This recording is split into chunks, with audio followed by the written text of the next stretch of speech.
semana dikuha ni Dr. Henry Chusoy ang program sa inyong simbahan. Dahil umpisaan na nila siguro last week of December o first week of January, umpisaan na nila ang pagpa-aircon sa inyong simbahan. Nag-apod na po ng mga tips siya galing sa Manila para mag-apod sa aircon sa sunod sa simbahan.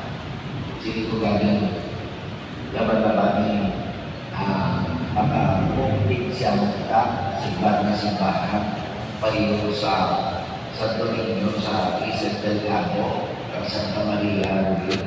Ay di na aircon sila ikabay pa mga pagmalimuo ng mga parokyano sa Santa Teresita dahil di may sitwasyon.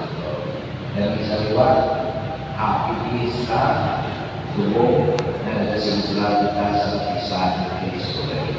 Daliwa, nakasalamatan ko si Norio sa Cristo na unang sa mga halihan sa kuwara sa Cristo. Nakasalamatan ko si Mang Violeta Gutierrez na ang matulaan sa imahe ni Cristo na posisyon na rin na nasipin palilang sa mga pagpinagod. Nagagawa ko sa Diyos sa mga nagkakawasan sa awalan ng natin sa mundo. Nalagawa ko Isus Cristo yan ang pagpuntungan ko ng Ginoo. Iwanakot sa lalaki ni Espiritu Santo. Yan ang isa sa Maria. Isa sulong ko siya. Binagsak sa krus ng matay ng Ginoo. Nangawa sa kanyang biya ng pagkakawa ng mga paramos na naging sa mga nagdaan. Bumayag sa mga naging sa tuhod sa Diyos na may magkakawa sa kanya. Ikatid berbalik sa kuwan sa pagbubuo sa mga muling kasama ng anak. Nagagawa ko sa Espiritu Santo na Santa Iglesia ng Cristo. Rinagawa sa kasalan, sa pagkawalan sa kasalan, sa pagkabanaw sa malakas, sa pagkamuli kawalan sa katapusan. Padali lang ko ng Santos sa Misa, para sa pagkamuli. Nagyugulit ko na.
O Ginoong Pilato sa mismo anak ng biktima sa pagpauling sa mga tao, ikubot na mapukayahin na ang tanan ng mga pungsot sa paglusa sa pagkidala.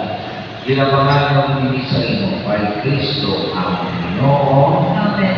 Ang Ginoo ay alam sa inyo. Ibagaw ang inyong kasingkas. Sabayan na ako sa Ginoo. Magpasalamat kita sa Ginoo mahal ng Diyos. Tapos sa gamay ko. Nagos kailangan din ang husgahan sa mga kaluwas. Kasatiya kong katalayan ng hukom sa lahat din sa sinuwi mo sa Diyos na mayamanan. Pagkakita ko sa mga Diyos. Kaya mo pinakasat sa lahat sa kalipay ang bukto mga si Kristo kamang Ginoo. Ako na siya manginore na puksa kamay kanari sa bukto sa kalibutan. Kaya ginahaka na niya kung kalimot sa kapalitan na pati mas pagkigay dito sa altar sa Diyos sa pagmusa. Imo gipabalik